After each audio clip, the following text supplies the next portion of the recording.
Now, Luke is actually part one of a two-part story, the Gospel of Luke and the book of Acts. And if you put them together, then that makes Luke the most prolific writer in the New Testament, about 28% of the New Testament. So while Paul wrote more letters that make it into the New Testament, Luke actually contributes more words. And of course, Luke is unique in the sense that he tells the story of Jesus and then carries that right on through in a way the other gospel writers don't do with the story of the early church, tying those two together closely.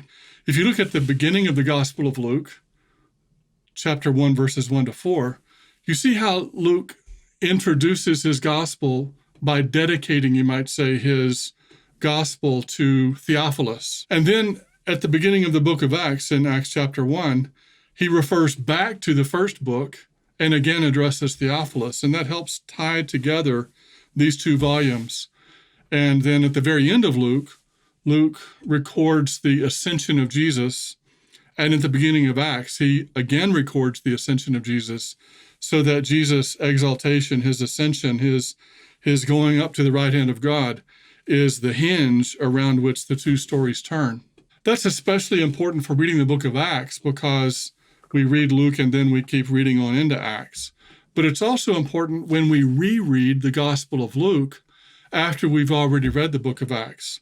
So, for example, after having read Acts, we come to, say, Luke chapter 9 or Luke chapter 10, where Jesus is engaged with Samaritans, and we say to ourselves, aha, Jesus is already working with the Samaritans.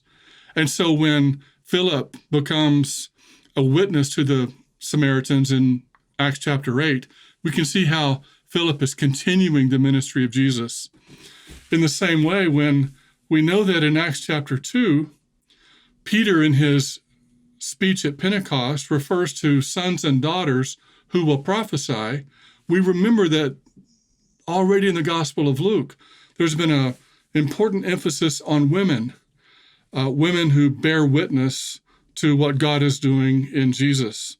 So in all of these kinds of ways, we see one seamless narrative that runs from the scriptures of Israel, the Old Testament we call it, into the story of Jesus, and then into the Spirit-empowered mission of the church.